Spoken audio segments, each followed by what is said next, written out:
Yeah. What's up, guys? How's it going?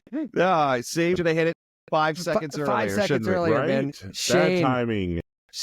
Thrapp. Did I get that right? Yeah, absolutely. Right on, brother. Hey, thanks for coming. And we're laughing here. And I actually wanted to hit record before I said this, but like, I can't imagine a more appropriate guest for Tom and I to have on a show. We actually could book a weekly thing with you. When you popped up and you were like, "Hey, I'm an ADHD specialist," I was like, "Shit, Matt and I both have that." Yeah. And we've never talked about it on the show. Yeah, I was really surprised with that because, I'm doing the whole thing, trying to get my business out there and really get better known. And so, of course, like, what do I have, right? I got to do my skill set. And I've always been a good talker. I've always been a good speaker. Ironically speaking, I have autism, so weird. But it was always a thing for me to just have a good voice as well. And that lends to podcasting. But dear God, I do not want to edit podcasts. Yeah. Oh, you got to sign up for this little thing, man. We don't edit shit around here, boy. No, right? there's a magic button. If the pause is too long, it cuts that for us. Yeah, I also don't want to have to do the work. Oh, man. to get to the point where I can hire people to do that, because I just want to help people. I got you. Right. And so, but everybody has their audiences. Everybody has their niche that they're going to fall into. And I just found that my values really pushed me to provide for other people, because content is so important, especially in today's the world that we live in, that is so desperate for information that's actually accurate as well. Not shitty. Yeah, and not shitty. And it gets too far into it, which, by the way, 100%. I love listening to a lot of what y'all are talking about, because I'm like, yes. However, the science, yes, psilocybin is amazing for trauma, but the science. So we do skate a fine line with that around here. Y'all ride it, and I love it. But because you also provide both sides. You really do talk about the holisticness of Eastern medicine and things of that nature, but also let's really make sure that we're doing things in safe ways and seeing what the science says. You bring on people who also say a lot of the same things. So I was like, I have to be on this podcast. No, I love it. And Shane, you're the first guy to come on and actually say nice things about us. Now we you listen. Yeah. People are like, I got to talk to these two idiots for an hour. I was really concerned, because whenever people were talking about y'all, it was like, I was like, but then I actually listened to it. I'm like, oh no, they must just tell people to say that they hate the show. That's what it is. Yeah. No, we guys. You're funny. We're we don't know anyone else that's listening. Yeah, no. And Tom, you're cute. You're like, we've never talked about ADHD. I'm like, anyone who's ever listened to a quarter of one show, seconds of they're this like, show. These two motherfuckers are 90 minutes. reservation. 90 seconds for me. I was just like, what? Let me get the tone. Totally. Tone. Yep. Well, here, let's man onboard. reads words. Let's take the on ramp here, and I'll start with an easy one, right? Like, so I'm 48 now. When I was 40, every couple of years I go back and I see a therapist for like a year, kind of clean out the cobwebs and kind of like keep myself tuned up, right? So picked a new therapist, older guy, but went to my alma mater. Like, he was like in his 70s, but went to my alma mater. So I was like, oh, this could be interesting. We have a shared narrative, right? And so we go there, and I'm there for 6 months. He finally works up the courage. He goes, listen, you seem like an open-minded guy. I'm like, you've been seeing me for 6 months. If you don't know this by now, then I don't know, maybe I'm miscommunicating. But he goes, would you be open to taking an ADHD test? And I laughed out loud. I was like, dude, I mean, yes, because I'm a curious guy. This was before the podcast, right? Like, I'm a curious guy, but I don't need a test to tell you the answer to this question. Like, I'll just be honest with you. Like, I'm about as ADHD as it gets. And he goes, I want to show you something. And he goes to the first page of notes in the Matt Hampton notebook. And he goes, look what I wrote the first day we met in the margins. And it says, ADHD test, ?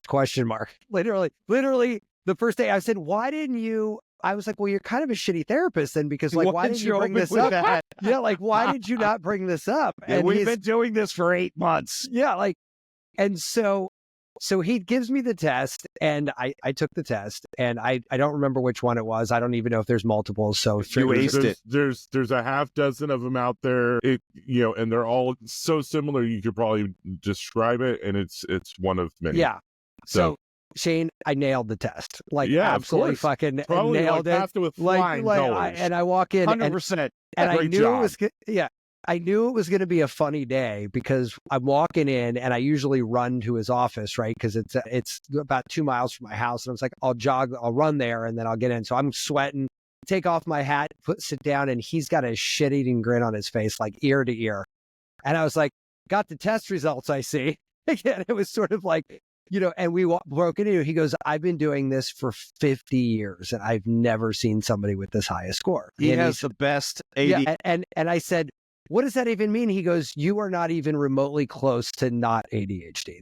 He's like, you are as far into territory. You didn't do like Ritalin in high school or anything, right? Or so in college, yeah, we had Ritalin. I was in college in the 90s. But that was more of like the study. Yeah, aid correct. It was take a bunch of Ritalin and sit at the lab until 2 a.m.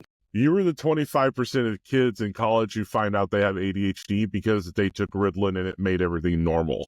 Yeah. So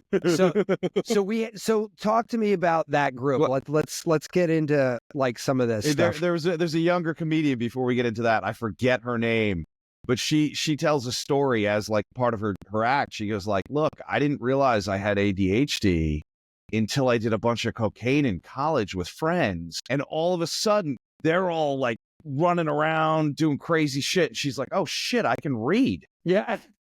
Yeah. So I was like, that's genius. And that's one of the biggest things. I love this about the men's group that I run, right? The Men's ADHD Support Group is a nonprofit. And we see these kind of stories in the group all the time. And it's so common on how, like, the top 3 ways men find out they have ADHD. They're like me, and one of their children has it because it's hereditary. Oh, I got it. That's like, or they were just like they were self-medicating so much in high school and college that they found like certain things like meth or cocaine or MDMA or something like that would actually just calm them the fuck down. Sure.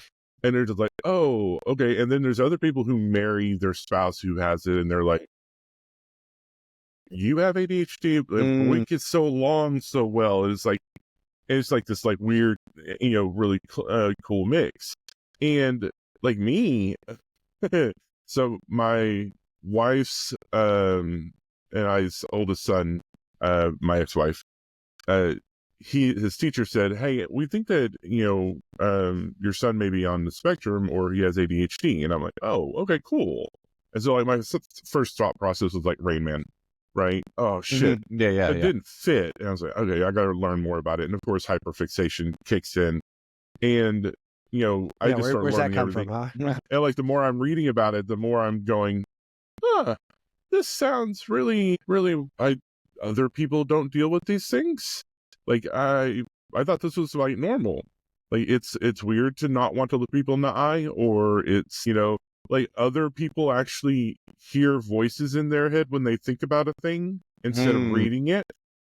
Like, there's all these really weird little signs of neurodivergence of different types. Sure. Right. And so like I remember going in and as my current wife at the time, who is just an amazing special needs teacher. And I was like, hey, I think I have ADHD. And she's like, oh, honey, you didn't know? Yeah. So I'm like, yeah. No. Poor dum-dum. Yeah. Right, and I'm like, we've been together for like 3 years now.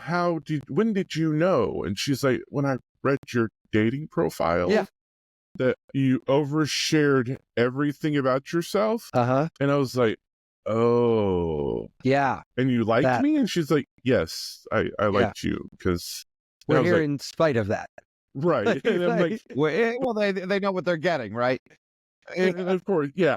And I was like, why didn't you say something? She was like, oh, I just thought you were being a dude about it. And that, look, I don't know if that was like the switch that did it, but that was the switch that said, okay, I got to do something about that. Yeah, right yeah. There. So That's something I got to do about it. Why do you think people, because it didn't seem like it was your first reaction, and I'll tell you candidly, it was definitely not my first reaction of like, let's fix this, right? I, in fact, got walked involuntarily down that path where he said, would you take Adderall for a month? And it was really low dose, like 5 milligrams. Like it's not a lot. 5 milligrams of Adderall fucking changed my life for about 7 days. And from 8 days to 28 days was a tragic roller coaster straight downhill of like everything I never wanted to do. Like, I mean, 3:30 in the afternoon, that thing wore off. I was violent. Like I wanted to fight somebody, right? Like, and no libido, completely lost my sex drive altogether. Like I was just an asshole, short-tempered. And I was like, what the fuck, dude? I can't. And so it was literally one cycle and I was like, doc, I'm tapping out. But like, I didn't want to fix it at all. Why do you think people like get that urge to want to fix it? Like, what made you want to fix it? I don't, that's just a weird thing. So 2 things. First, I want to talk about that, what you just went through. That's actually one of the number one reasons why men stop, is because it's one of the problems that ADHD deals with, especially in men, is emotional regulation. It's one of the core facets of ADHD and autism. Okay. Is emotional dysregulation. And what's happening is you take the medication, and all of a sudden your brain gets the flow of dopamine going to where it's supposed to go on a much more regular basis. Which means your emotional dysregulation is getting the happy juice to make it where it's easier to control it. So you reduce your stress levels. Okay. Which also is ironically why it also reduces blood pressure in a lot of people. Anyways, sure. Okay. That makes sense. Makes sense. Yeah. So, but then it wears off and then you lose access to the control. Well, you're still dealing with stress and frustration and all that stuff throughout the day. Sure. Yeah. But now you don't have the control factor. And so now immediately this stuff is starting to boil over and you become much more agitated. Interesting. And so what people have to understand about medication is you have to work your way through it. And you have to go through the lower doses to find the sweet spot somewhere in there of a certain medication that will work, or a certain type of medication. Yeah. I see. And not just stimulants. There's also non-stimulants and everything else out there like that. But it's all because we're messing with the brain. We're trying to, do neurochemistry for a single human being based on large-scale studies right, that are not that great. Yeah, right. No, but the studies are really great. But you think so? The problem is the human brain is such magnificently different from each other. Yeah, for sure. Right. And so each one of these little things that are about us is all based on the neurochemistry in our brain.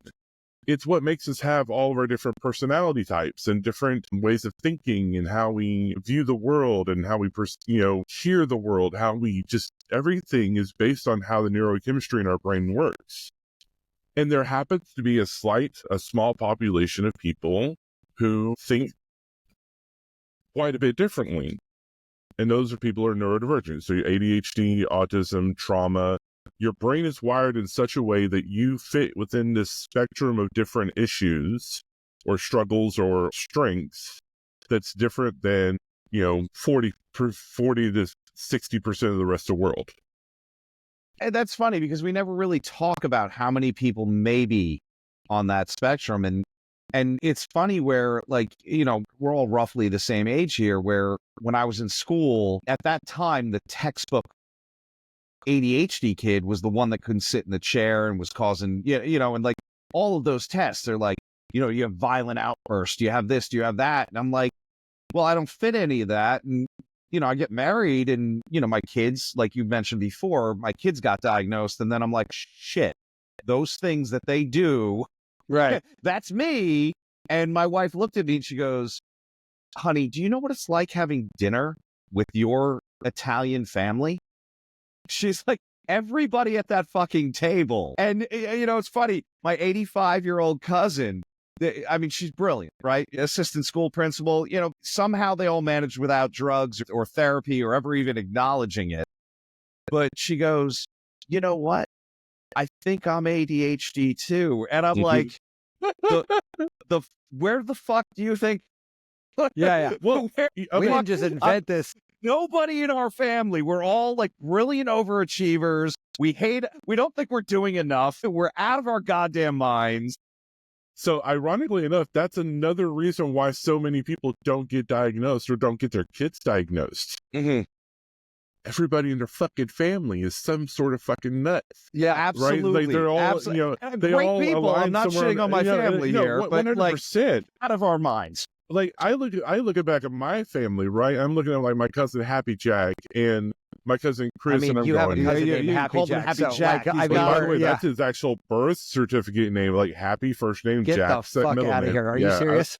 Yeah, deep south, bro. Texas. Wow, Jesus Christ. Wow. Happy Jack. That's fucking awesome.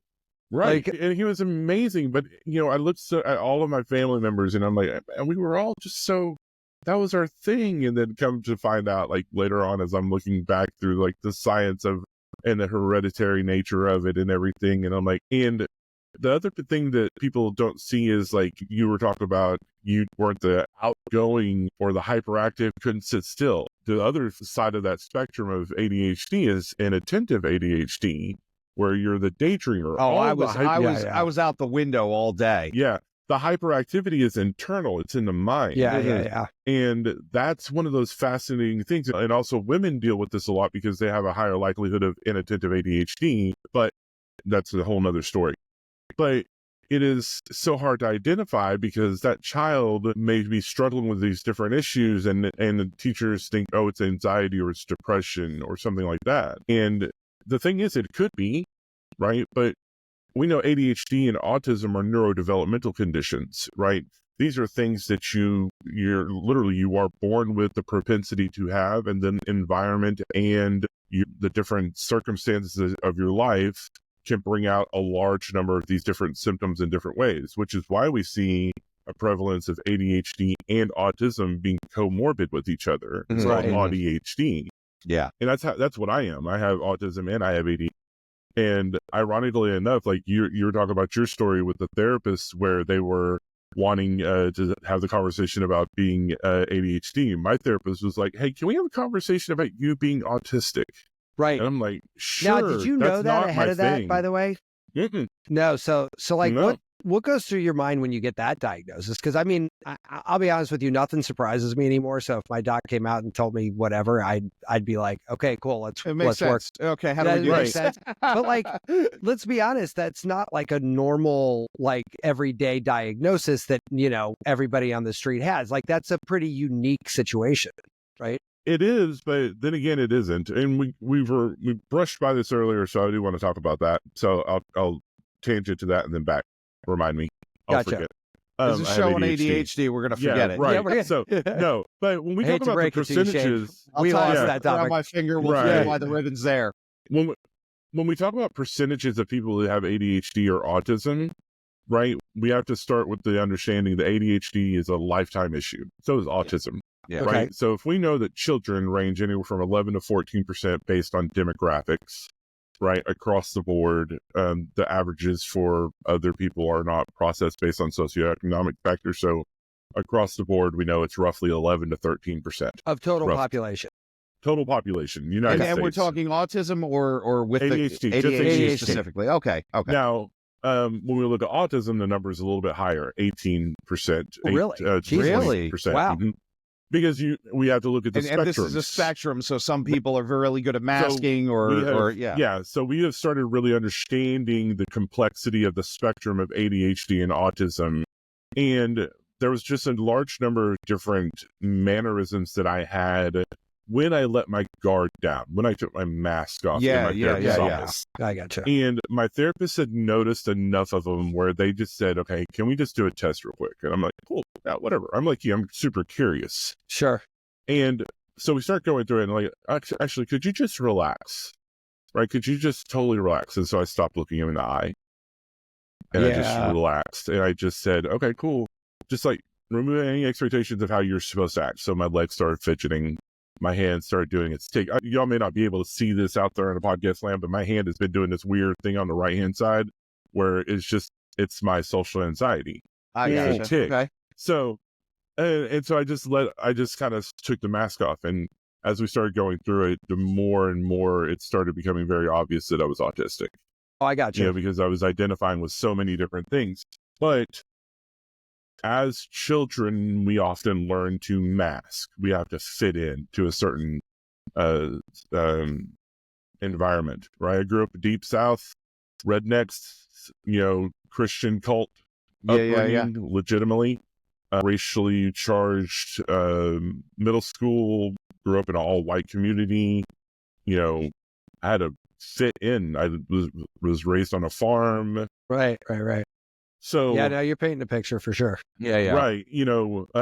Don't do any of that weird stuff, kid. Right. Yeah. Right. Yeah. So I had to learn to do that. And now I learned in a really weird and definitely autistic way.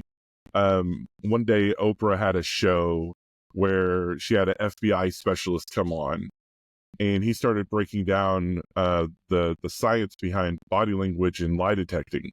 And I said, shit, that's a quantifiable thing? Yeah, man. Right? Yeah. You mean I can just identify pattern recognition, right? Now that I look back at it, I'm like, oh yeah, I hit all the autism happy places right there. It's this formulaic system that's built around processes that has rules that you can follow.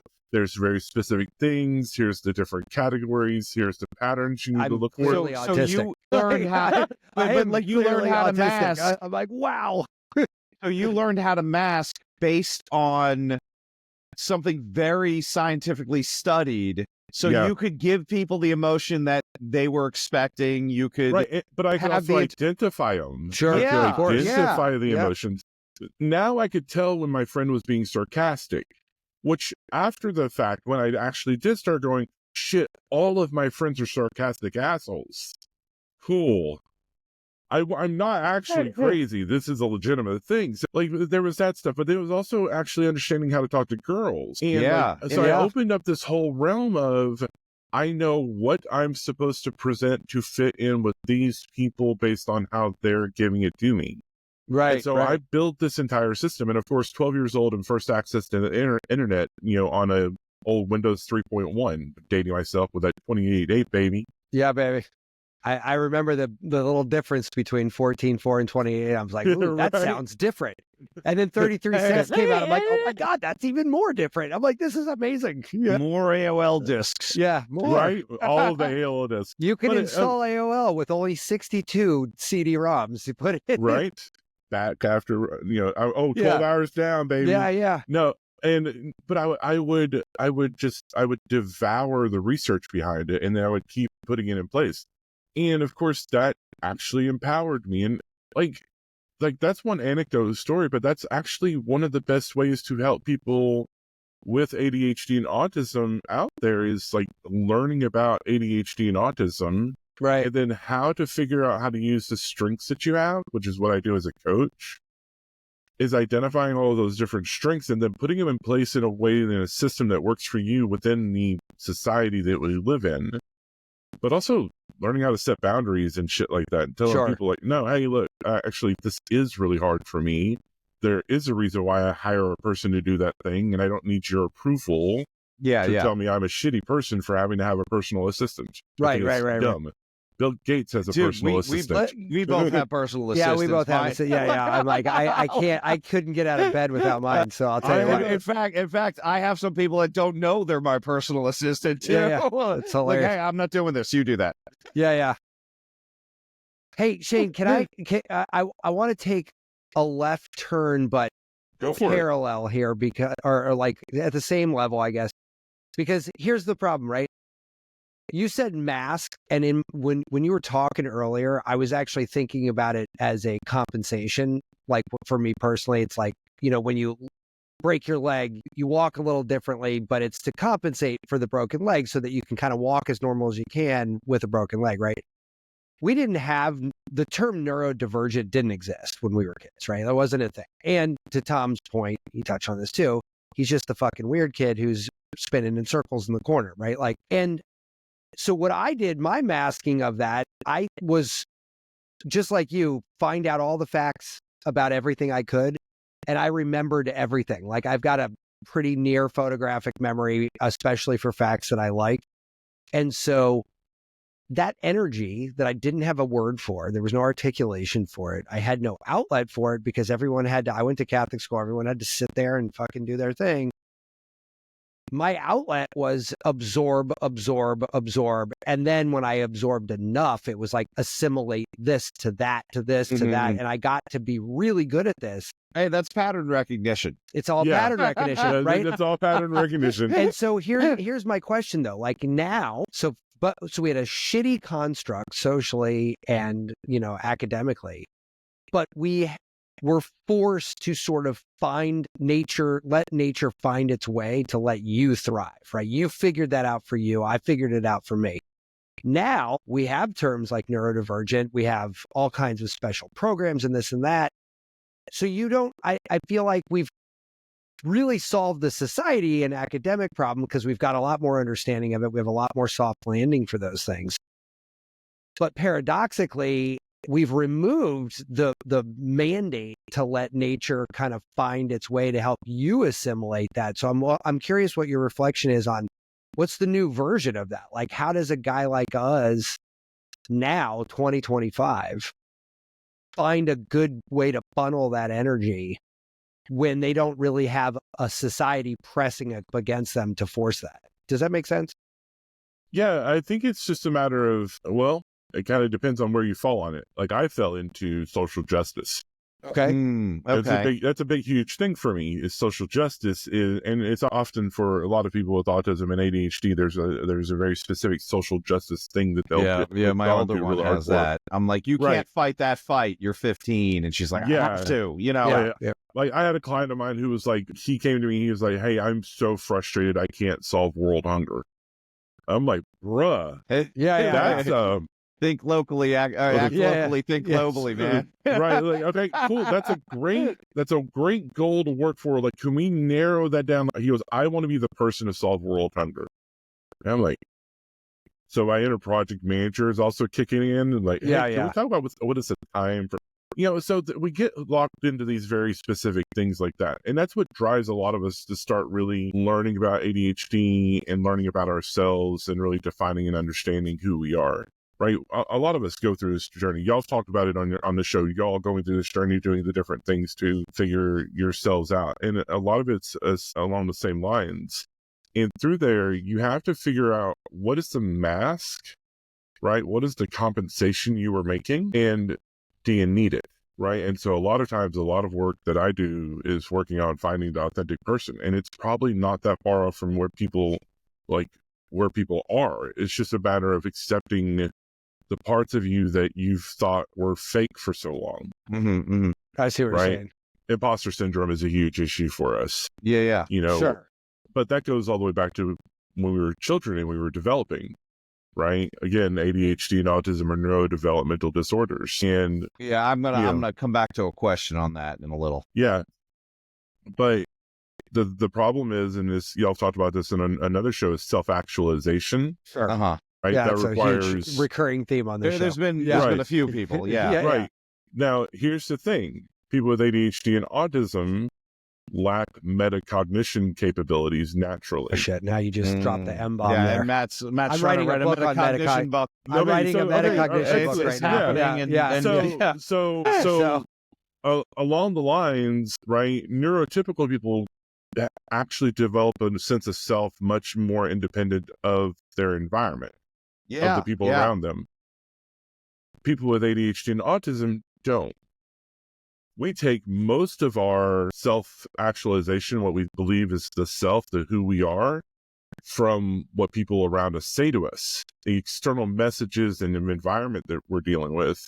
Yeah, and we it's take funny. it at a much higher rate. Does that mean it's dynamic? Like, in other words, does it change day to day as you get It's so funny feedback? because we got a buddy that says all the time, you can't read the label on the jar you're in. Yeah. Right. Yeah. And that kind of hits a little bit differently when you talk about it in this, this autism, ADHD like kind of realm. Yeah. Like, so I'm going to say very generalized numbers. The science is not very firm on this. And honestly, you may know more about this than I do. But people with who are neurotypical, about 60% of their self comes from themselves. It's how they view themselves. 40% or so environmental issues and things like right, that. okay. So people who with ADHD and autism, about 90% of self comes from external factors. Wow. Which is actually interesting, and I agree with you what the percentages are, whatever. Like, but I do think that directionally, that's the important thing to note. And there, that right? definitely It's like, makes sense. right. Right. And when you have a childhood of people who are super supportive, right? Even if it's a majority of people in your life are supportive and things like that, and your teachers listen to you, and you're able to kind of follow your passions, and your family has the ability to let you do that. Oh, you absolutely adore horseback riding to the point of it's an obsession. You have horses on your wallpaper. Okay, let's get you into horseback riding lessons. Yeah. We have the money to do so. Yeah. And yeah. everybody's like, she's a fantastic horseback rider. She's one of the prodigies of the school. And Yeah. she's like, nobody has any expectations of this person to be but a horse person. We're looking at very specific types of autism, Sure. right? Or ADHD factors right there. Both could be there. You know, wow. That's such a funny thing, Shane, because like, you know, we talk about the intensity, you know, like that winning mindset and what people are willing to sacrifice for that. But to view that through like a neurobiological framework, that makes a lot of fucking sense, because there's certain things all of us will be like, yeah, fuck that. I don't want to do that. Simone Biles. Like, I could probably be good, but I'm not. Yeah, but I'm not going through that. Fuck that. But that like, seems like a lot of work. Right, but okay, so but think like about Simone Biles. Yeah. Or the swimmer. Michael Phelps. Michael Phelps. Yeah. Right? Because they were given access to the thing that they love, right? This thing that was a thing that literally made their brains work better, because exercise is the second most consistent way to manage ADHD. 100%. Yeah. And if you and so many athletes fall into this category of people who like desperately need to do this thing, is because that they are actually self-medicating for issues that they struggle with. Sure. And this goes back prior to us even having the terminology of ADHD and things. Yeah, that makes so much sense. And maybe this is a good part to ask where I was going with it, right? You kind of touched on this epigenetic trigger of this, right? How much? Because now I had a patient who was coming in to get treated. Her daughter was ADHD. She took her in, and we're talking, you know, diagnosed very early, 4 or 5, right? Nonverbal, those kind of things. She went and she got fecal transplant. Became verbal after that. Got biome, this kind of tie into that. And this, by the way, is a Hopkins physician that took her daughter to do this. This isn't some, you know, and clearly you could see certain spectral things maybe in the physician, but how much of that epigenetic trigger figures out where you end on that spectrum, and how much of it is just hardwired genetics? A large chunk of it is hardwired genetics. Okay. But we are discovering, and this has been a fairly recent thing, that trauma or environmental triggers can also be the key factor in flipping those switches. Yeah. Okay. And that seems to be true for any epigenetic kind. And honestly, I got a real love-hate relationship these days with the word trauma, because like mostly because of this show, honestly. Because trauma in a generally understood sense, it is a traumatic event, right? Like it's somebody dies, you got beat up, you were raped, you watched somebody get killed. Like it's some heavy shit, like, you know, in a generally recognized way.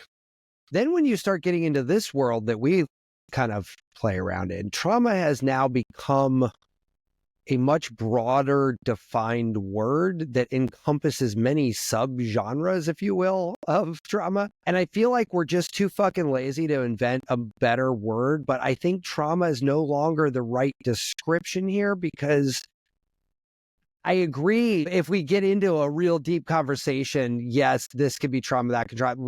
I could agree with all of them, but I don't think that they're so divergent now that I think we need a better way to subdivide these things. Are you saying, like, so Neil Brennan does a bit where he talks about, the T word, right? And it's like, no, they got your order wrong at Starbucks. That's not trauma. Yeah, like I'm saying, but here's the thing, like, yes, but it's stuff like, when people are like, oh, I'm healing from inner trauma, and like, they do past life regression, and they say that their trauma is that they were a World War II veteran, and I'm like, how do you even verify that shit? I was like, look, man, I'm with you here. Like, if you sounds great if it works for you, that this is trauma, then I feel you. But here's the thing, like, I have a friend over here who was raped. I feel like her trauma is a little bit more traumatic than a past life experience. So, like, we have to kind of figure out a way to more clearly, like, define these things. You don't like the vernacular.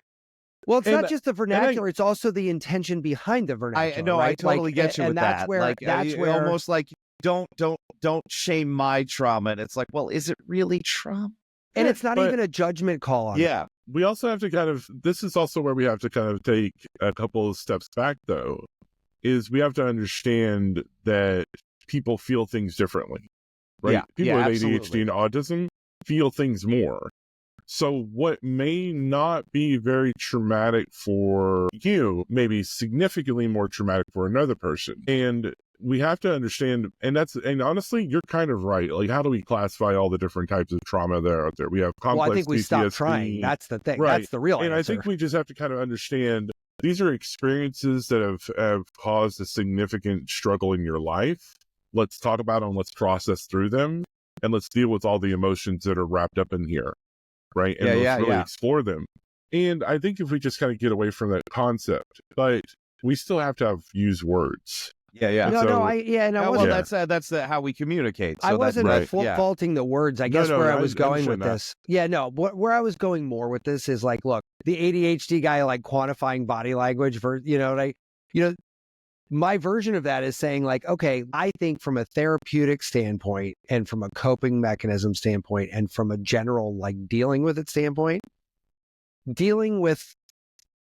I feel emotions deeper than a neurotypical person would is a different trauma response cycle, I would suggest, even than if my best friend was killed next to me in Iraq while we were deployed. Like, that's not the same kind of treatment or follow-up, right? Like, we're in two different universes. Right? Definitely agree with you there.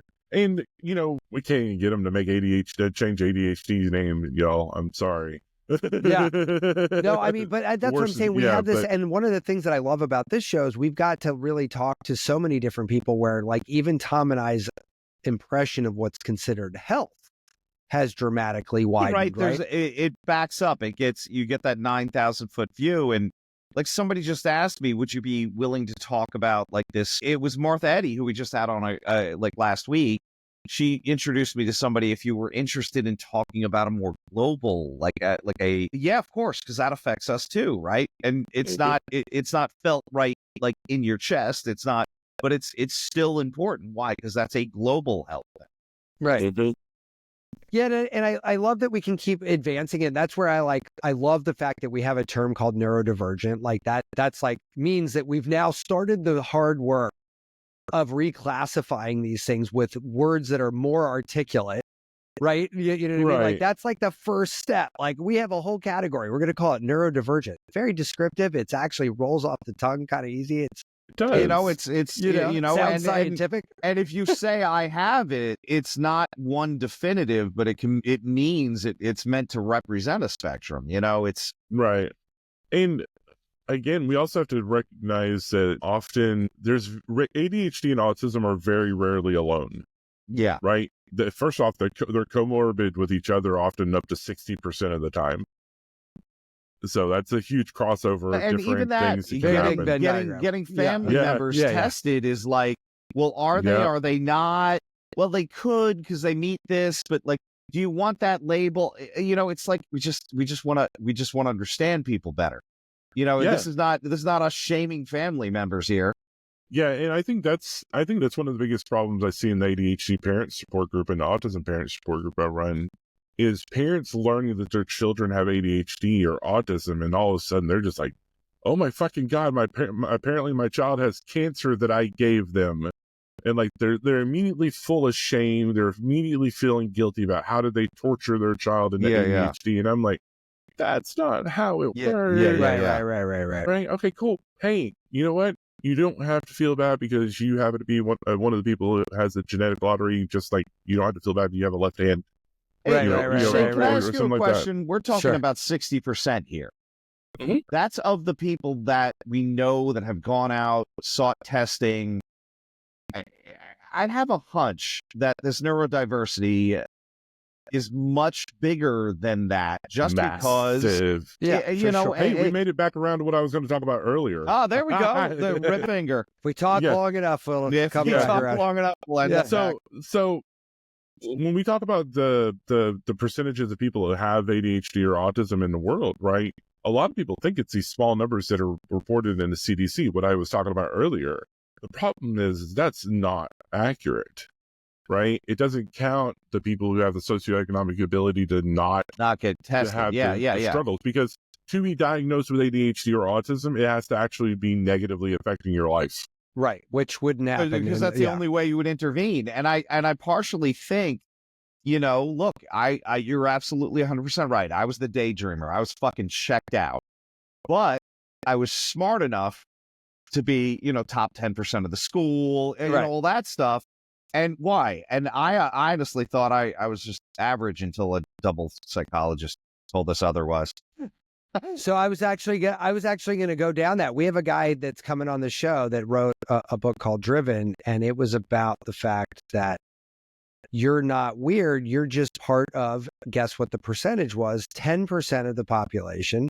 Those were the hunters, explorers. Oh, yeah. You know what? Yeah. And so, well, you're like 12%. And I'm like, well, that's fucking close to Doug's 10%. Oh my God. He was so like, I was like, I'm just an average dude. He's like, there's nothing average about you. He goes, you want average, go to Walmart. And I'm like, I hate Walmart. Yeah. So Thomas Hartman wrote a book, what was it called? Hunter in a Farmer's World. Okay. Back in 96 Love that or so. analogy. And there's like 9 editions since then. It's an absolutely amazing book. But it does talk about the genetic propensity for people who are in the like hunter-gatherer tribes today that exist today. When we started looking at their genetics compared to past histories, and then found where they sit on that paradigm of possible genetic differences in the world today, was like 15 to 24% of overall population. Of people have enough hunter traits to be considered part of hunter-gatherer tribes. Wow. Because they were comparing their genetics with existing hunter-gatherer tribes today. And it was this massive study that was done, I think, in Europe. But they took something like 28,000 different genetic strands out of 23andMe and Ancestry.com and compared them to hunter-gatherer tribes. Oh, interesting. And all of the features that would make a good person for a hunter are very much in the ADHD category. So that's exactly what struck me when you said those stats earlier. The overlap. I immediately thought of Doug, because he has dug real deep on this topic, and those are the people he's helping, are like these super high achiever, you know. The other side of that coin is the gatherers. The people who can do the repetitive thing, super detail-oriented, autistic. Oh, really? Pattern recognition, recognizing where to find certain plants, how to identify certain foods, like how to understand the different ways that materials could be used, the methodical process. All right, the book's already in my Audible card. You don't have to sell me more, man. But no. I already added it. But it's an absolutely amazing thing. And look, there's a lot more science that needs to be done on this. Thomas Hartman, it's part of a growing hypothesis that's out there that places neurodivergence along the same lines as hunter-gatherer tribes. And, you know, and kind of also like, there's also some talk in there about Neanderthal genetics as well, when we start seeing certain, that's interesting. Certain other markers that are out there. So to follow up on that, don't move off the Neanderthals just yet. Yeah. This is weird where, like, Caucasians, at least in my understanding, have a larger amount of Neanderthal in them. Does that give them some kind of predominance over, say, people of other cultures, races, those kind of things? it makes us slightly more combative and argumentative. So you say white people like to kill people and have fights? Yeah. It's fucking weird. Never really. I came to that realization several years ago, and I'm like, it's always the white guys. So, okay, so I love that. So, by the way, for all the listeners out there, this is supposed to be a conversation on ADHD. This is what a conversation on ADHD looks like. This is in fact, in fact, I think you're number 128 of this exact example. So when we get into like genetics history and history in general and stuff like that, this is one of those things that I hyperfixated on forever. Yeah. And when we actually see the markers that are out there, so Neanderthals were driven out of Africa. Africa is the breadbasket. They were driven out. They went into the north, flourished in the north. They had the hardy constitution to be able to survive the cold winters and things of that nature. And of course, over time, they become much more light-skinned, colored due to not needing the melatonin, right? But then more people kept coming up, and the people who came up were very aggressive. They were expansionists at heart, and they were literally those. Why are we having this people conversation after January 20th, 2025? Right, and so then they killed off and intermarried with the Neanderthals of that world, and then of course the aggressiveness of the Neanderthals started intermingling, and then we just grew up with a large number of expansionist peoples in Europe where they just want to be everywhere and explore the world. And I'm like, oh my God. Yeah. But this is not a political show, by the way. No, but I think that this is really fascinating because at our core, we're just a fucking chemistry set, right? I've said this, we've talked about this a million times. And the chemistry set doesn't fucking change just because the calendar does. And I think that that's the most interesting thing about it. You can shake up the time globe and land you on any year, any decade, any millennia. And at the end of the day, humans are not that unpredictable from being humans. And if it's just funny that and I guess things like, do you think environmental factors have edged any of the autism stuff up? You were talking about epigenetics, but we use a lot more chemicals. Everyone's got a Wi-Fi router. Point blank. Is it vaccines? Is it not vaccines? Yeah. Near and dear to my heart. No, vaccines have zero to do with autism, period. Thank you. Thank you. There's no science that supports any indicator of vaccine accidents. RFK's real into this, so we'll see. Vaccine injuries are significantly different and are not the cause of autism. Unequivocally, the science is not there. Shane, you don't know how happy I am you answered it the way I was hoping you would. Tom's like, okay, so the show's over. Thanks, bye. End it. Burn this episode. No, because the thing is the reason why people are starting to identify and understand autism and ADHD better is because they've literally sat here for 20 years studying both of these things, and we're just now in the past decade really getting a grasp of how to identify it and recognizing how wrong we were before.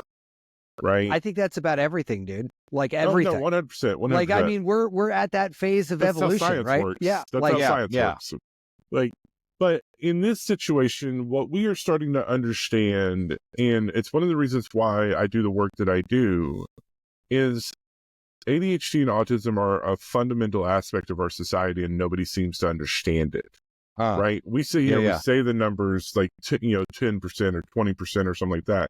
The number is significantly higher than that.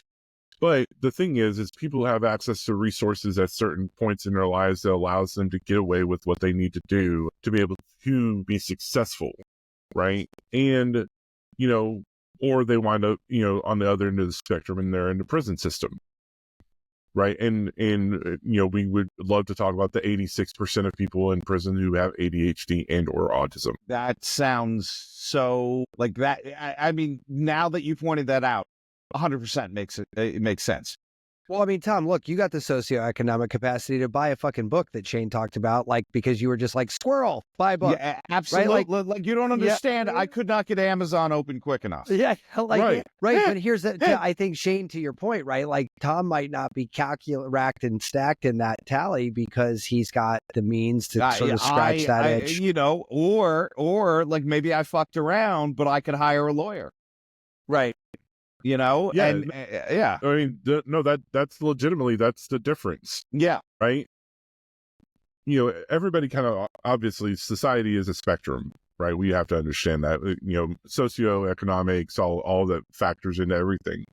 But when we look at the percentage of people who are CEOs who have ADHD and or autism, if we really look at the people who are in those positions of power, who are making that innovation and the change, then we see that number being really high. I bet you that number is north of 75%. Yeah, it's got to be almost 100%. Way north of 75%. When people look at historical figures, Einstein, Tesla, who's the fucking people who made it across America? Worms? Oh no, not the Pilgrim. The two guys. Good Lord, my Lewis brain. And Clark. Lewis and Clark. Yeah. When we look at these people in the lens of neurodivergence, and we look at like the biographies and autobiographies that are out there, when psychiatrists are looking at them, they're going, okay, yeah, definitely points here, certain mannerisms that people had, things of that nature that are identified. And there's a lot of forensic psychiatrists that are out there going, fairly certain a lot of these people fell into the spectrum. You just said right? a profession that makes perfect sense to me, that now I need to talk to a forensic psychologist. Yeah. Forensic psychologists fucking are amazing. Absolutely amazing.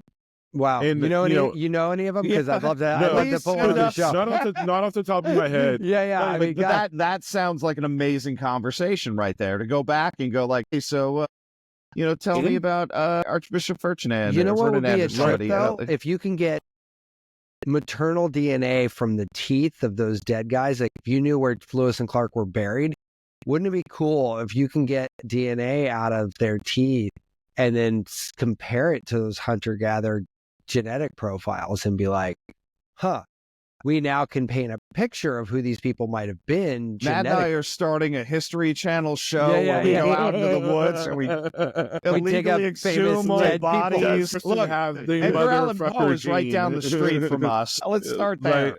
Right. We're looking specifically for the MTHFR gene in every one of these people. So that's funny, because that's about 40% of the population too. Yeah, I was just going to say that's up there too. Yeah. And, and we're starting to understand so much about genetics and understanding the, not to get super into politics and stuff like that. Yeah, just go wherever you're comfortable, man. Feel free, man. Well, feel free. I'm wearing a Ho Chi Minh t-shirt, by the way. But when we look at all the different ways of how people are starting to understand themselves at a fundamental level, we're seeing that people are starting to understand that gender identity is such a spectrum of different ways that you feel at certain times. It's funny how you're talking about a biological thing and you're like, I don't want to get political. Yeah. Right. I hate that I have to have the quantifier there, but tis the season. Right. Yeah. But whenever we sit here and we talk about that, and everybody's like, well, sex is very binary. It's male or female. I'm like, no, actually, no, it's not.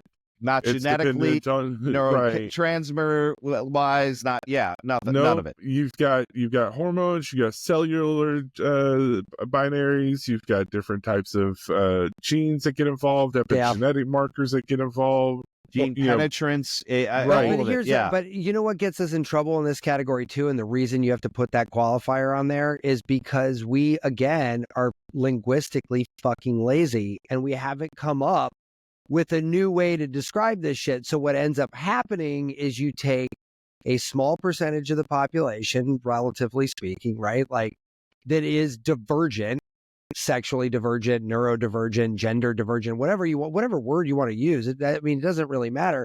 We just don't have a clear vocabulary structure to describe this. So people say divergent means weird because it's not boy or girl, and it gets lumped into weird. It doesn't get dissected, and that's where we get into our fucking trouble. We don't I think we're getting better at this, right? Like, but words are important. The thing But is, even like, oh, I need to learn new pronouns, and I'm like, you already know the pronouns. It's just what people want to be called. Yeah, yeah. And they're like, no, they're new pronouns. And I'm like, I love it. Like I have my uncle. My uncle came at me. He's like, man, I don't want to learn these new pronouns. I'm like, okay, so are you just going to walk around calling everybody Bob? Yeah, right, And he's exactly. like, why? I said, well, you learn everybody's name, right? Right. Why would it bother you to understand another aspect? And it's beyond my comprehension why anyone gives a shit, to be honest with me. I'm like, look, if tell you me want me what to you want me to call you, okay. I'm cool. like, but here's the thing, and I'm going to just jump right into the goddamn political ocean. See, we just did it. Well, we'll wrap it up soon. Don't worry about it. Yeah. But the people need a group for people to fear. Yeah, that's a tale as old as time. All right, and that's all a minority is a group that is different enough to be able to be afraid of. Yeah, and I think it's funny because like if you look across the entire spectrum of human condition right now, each one of these subsections of interest are in their own sort of renaissance right now, right? Mm-hmm, like everybody's like discovering what it is to be that thing. And that could be as simple as man or woman. It could be as nuanced as Democrat, Republican. It could be as really nuanced as they versus, Yeah. But we're all like everybody, all these little categories, they're all learning about themselves now because we have such better tools to learn about ourselves, right? Like, and I'm 48 and I told you I got my diagnosis at 40. So in those 8 years, it went from being Adderall for the weird kid with ADHD to now, hey, you want to take a very specific plant medicine trip to the jungle because this exact cocktail is for you. And by the way, this other trip is also for a different version of you that's over here. And oh, by the way, there's this group, like your group, Shane, like, and stuff like that. These groups and these sort of tribes are Matt forming said this everywhere. so many times, right? Like, if you can be this niche now, right? We don't need to hit, 100 million people. It could be, here's my tribe, and this is enough to sustain me. And I think in the men's ADHD support group, right, one of the biggest aspects of that is people come in and they talk about, I have been just kind of watching this group for about the past 6 days, and I just feel like I've found my people. Yeah, sure. Right? That's our biggest compliment.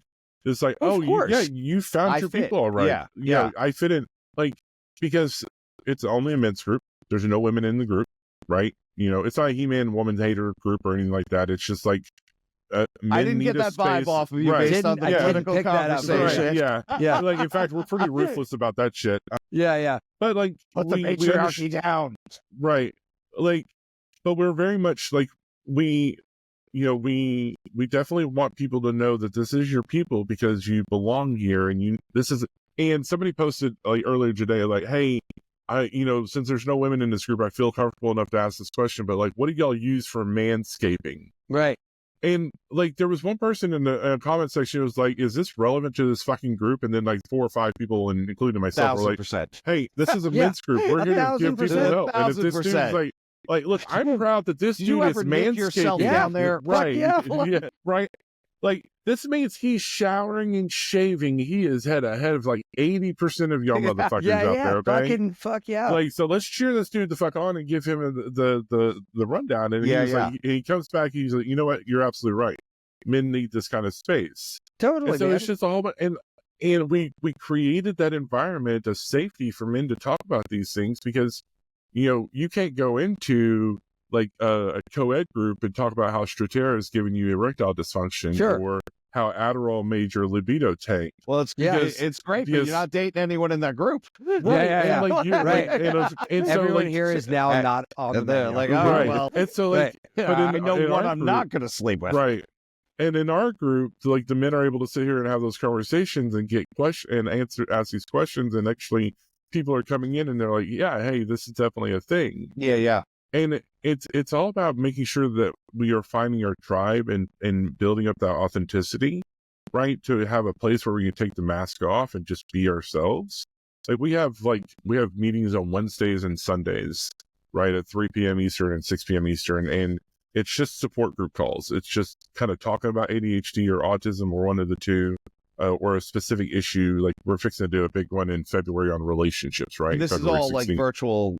Yeah, it's all virtual cool. through Zoom, but we also have in-person events, right? We have a chapter in New York, here in Winston-Salem. That's amazing.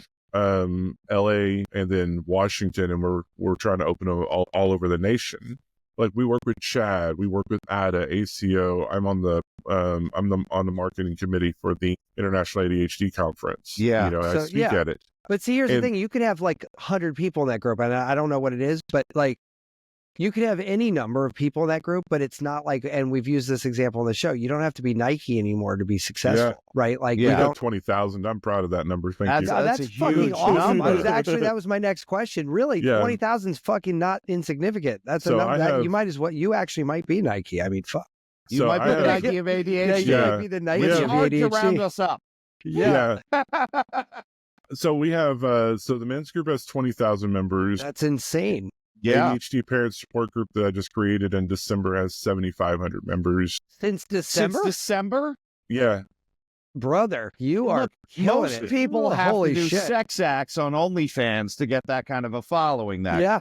But this kind of he's like, yes, I'll give that to you after the show. Everyone, how I said we all have hyperfixations.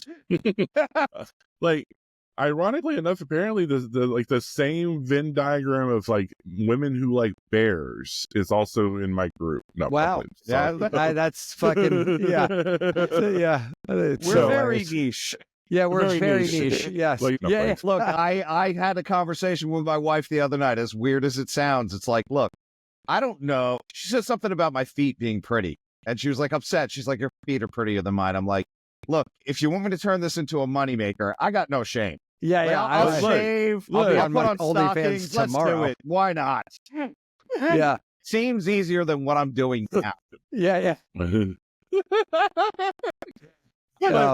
I mean, but I do that, you joke about that. Actually, I have a client of mine. He was like, can I? I was like, no. Well, what would you do it for? And he's like, I've got a very specific kink. And I'm like, I'm not a sex coach. Yeah. Well, we've actually had a couple of those on. Yeah. We've had a porn addiction specialist who's coming back on, and a guy on men's fetish. Sexual health, and then we did have somebody who literally made a documentary on kink. Yeah, we had a conversation about consciousness more than anything else. I think his show drops like next week, so it's not even live yet. But man, it is. This guy, we were talking about that, like about being we're OnlyFans. We're going to talk about weird shit. Now we're like, also, is this how you think the humans level work? of neurodivergence in the kink community is absolutely. damn. Are you serious? That's a 1-to-1 ratio. Yeah, there is nobody that is. Damn. They're like, but no, it has to be a red leather paddle. Maroon, can we not use I meant like. This lube tastes like mint, and I can't stand mint. And it's on my body. I am uncomfortable now. 100%. But he had a good point too, and actually it's very congruous with what you're saying, in the sense that people who are into something in a fixative way, where it would be classified as a fetish, I think almost have to be neurodivergent, right? Like in the sense that like there's a level of dedication to this topic that's there's a mental investment. Yeah. So like in my relationships and everything, I fell into ethical non-monogamy. Okay. And so I wound up kind of like tying into the kink community just because of that background. And like the number of people I met with that I really connected with and clicked with, and like really was just absolutely. Everybody talks about like the kind of like the in group that is the kink community and how solid they are. That's because those fuckers are all autistic and ADHD are just like, this is our people. Yeah, for sure. And it's that even with people that don't even like furries or like, even if they're saying it's not sexual, I'll buy it's not sexual, but y'all are on the spectrum. Yeah, you are all. And and I don't. This is in joking aside. The level of neurodivergence in these very niche, hardcore communities, geek communities, gamer communities, 100%, nerds, nerd and stuff like that. Like, so many people need to understand that neurodivergence is such a huge aspect of our culture, and we need to understand it, and we need to do better by accepting it and giving these people, giving ourselves the tools to be able to be successful. Shane, Because you're saying something when we talk about all the Comic-Cons and all these things, and you bundle that up, like easily you can see like that's half the damn planet. Yeah. Like you're talking about a big number, at least 40%. And then you put it into like these huge things that like these national things where people fly in from all over the country, all over the world to participate in a fucking cosplay thing. Right. And you're like, that's not an insignificant number. So let's take that back a step though. Let's take that back a step. Think about your family. I don't know what y'all grew up, but think about the uncle or the aunt or the person in your family that's old as fuck, but had that, here's all my classic car manuals that I've collected over the here's course every of 30 magazine years. on this topic from 1950 to 1962. Yeah. And you sit here and you start going, man.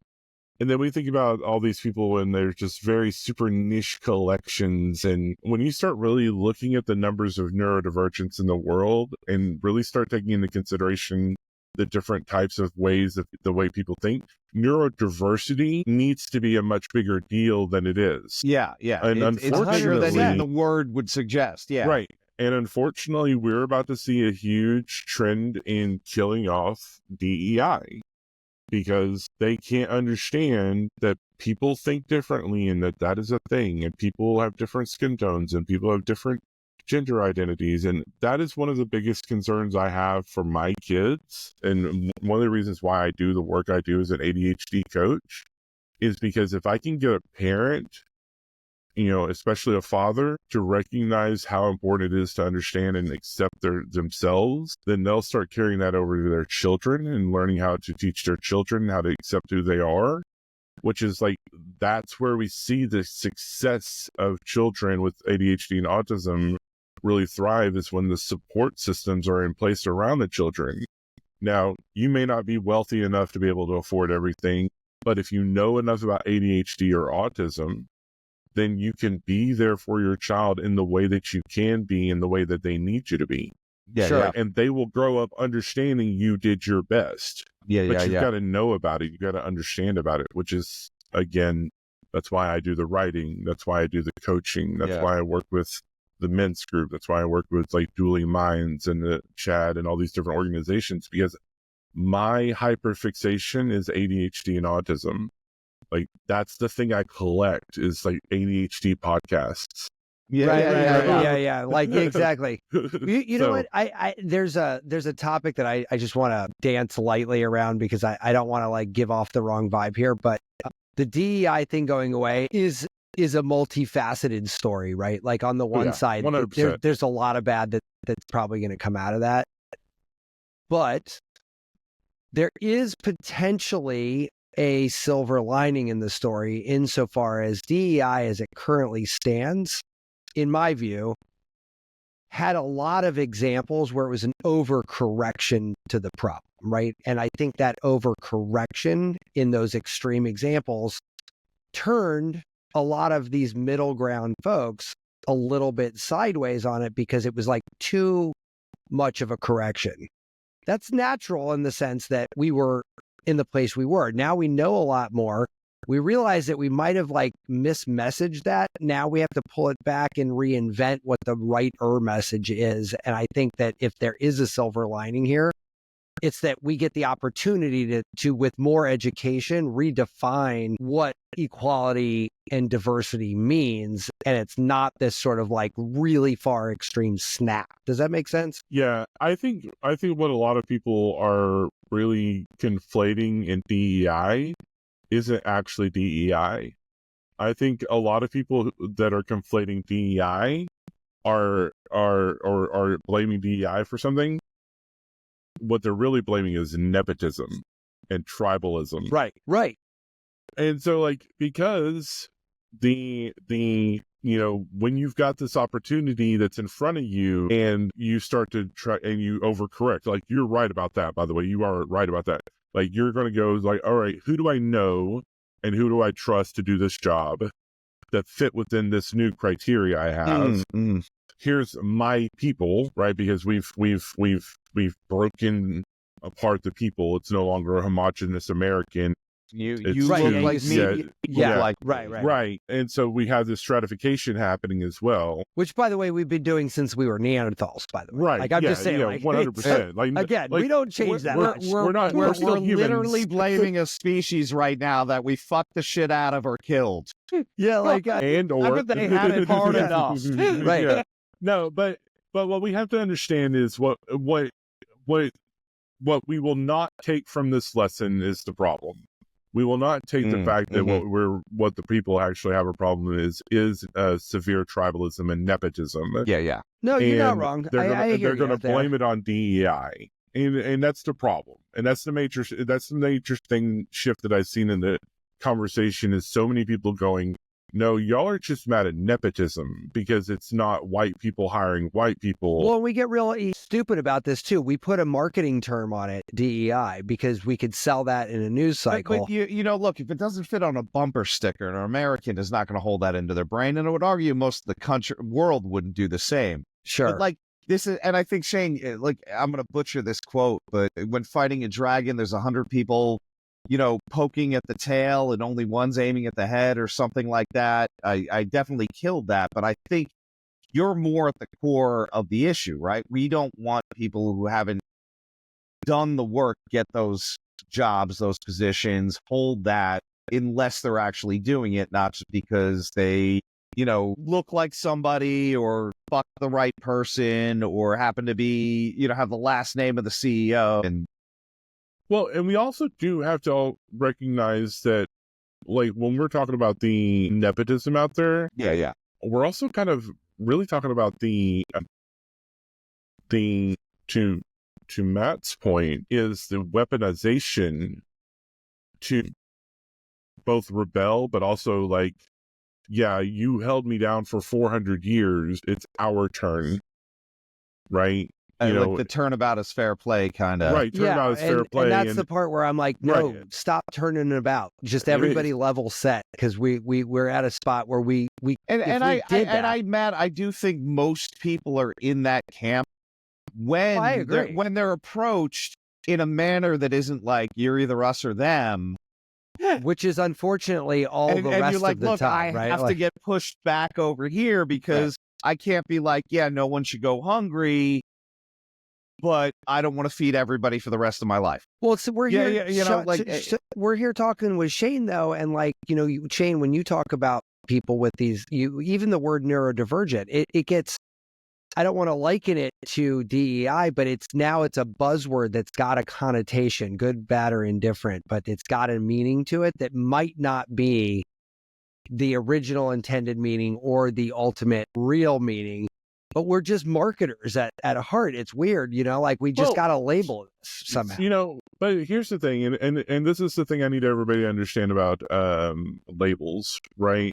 There's a really fun meme that's out there is like, the reason I like the fact that I know that I have ADHD as a label is the same reason as zebra, right? You know, it like finally knows it's a zebra in a house full of horses or pasture full of horses, right? Like if I'm a zebra and I'm living around a lot of horses, then I don't fit in, right? But like I don't want to say ugly duckling, but it's kind of the same thing. I'm a fucking swan, you know? It's right, and so a lot of what we have to start understanding is that these labels aren't necessarily a bad thing. It's just a way to kind of figure out where you fit into the world in a more organic way. Yeah. It's like I was trying to find a language.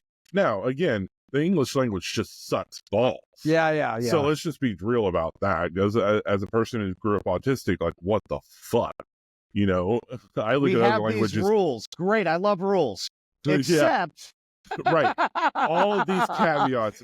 Fuck you. Sometimes we take a word from another language, then you're fucked. Yeah. It's just like, oh my gosh. Ironically enough, I never learned another language. I actually have zero propensity for other languages.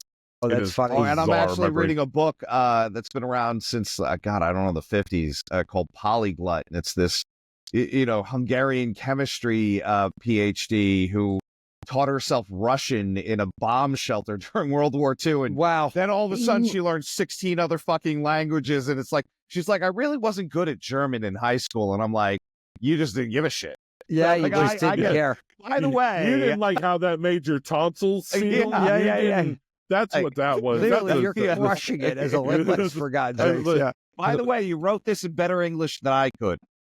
I had a Spanish teacher in high school who was part of the Cuban airlift, who speaks 25 languages, I think, and has a PhD in ancient Mandarin. Like, okay, like what the actual fuck is that? And, honestly, as an acupuncturist, there are people literally that just specialize in taking it in from old Chinese to modern Chinese before it makes it to another language. Yeah. And they're like, look, we never had this character. We're taking a guess here. It looks like two monkeys on a vine. Yeah.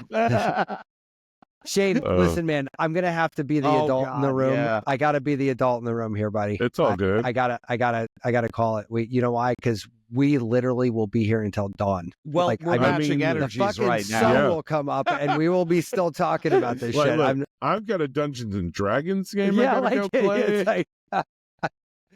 We're moving to everything to on a cliche here. Dude, like Shane, I knew like just the interaction we had. I'm like, I think this will be a good one. Matt will love this. And now I'm like, yeah, fuck. Well, let's do this tomorrow. We're moving to Twitch to live stream our fucking Dungeons and Dragons. That's how we could turn this into a business, man. Yeah, I mean, legit, real talk. Yeah.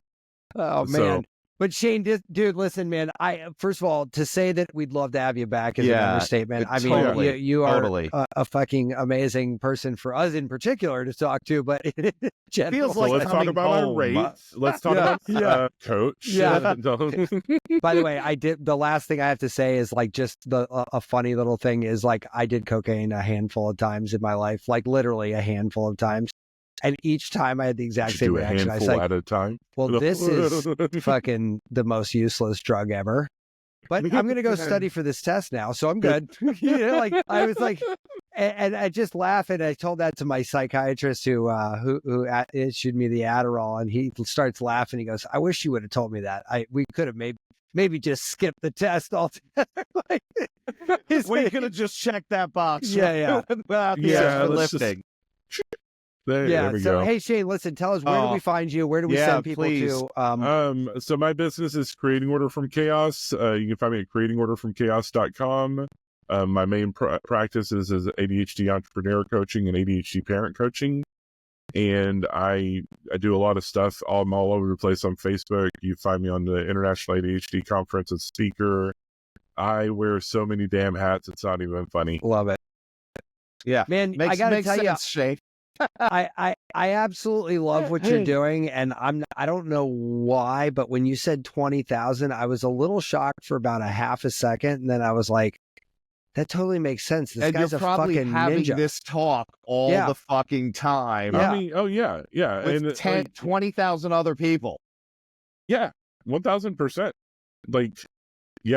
Yeah, I mean, you really are like a fucking ADHD ninja, and I love it. I mean, it's like perfect to like talk to someone, and it's definitely not because Tom and I are maybe possibly ADHD. It definitely is, but that's okay. I'm sure within arm's reach. What are you talking about, Shane? We could literally grab something, hold it up, and we were like, yeah, that definitely tracks. That's an hour right there. Yeah. All right, listen, Shane, I love this. This was great. We cannot wait to have you back, and we're going to definitely point everyone your way. And yeah, man. So much fun, man. Really appreciate it. So much fun. Keep killing it, dude. Yeah. And thanks for coming again, and we'll talk to you soon. Yeah. Yeah. By the way, if y'all ever just need a person and you're just like, shit, last minute, I usually have some time. So let me tell you, it has happened. Yeah, it has happened. I'm always down for a good conversation. We'll hit you up. We'll hit you up. All right, fellas, enjoy the weekend.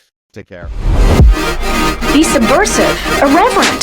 Health is wealth, but you knew that. Everybody knows that. But so is following us on social media at Irreverent Health. And check out our website for more exclusive content at irreverenthealth.com.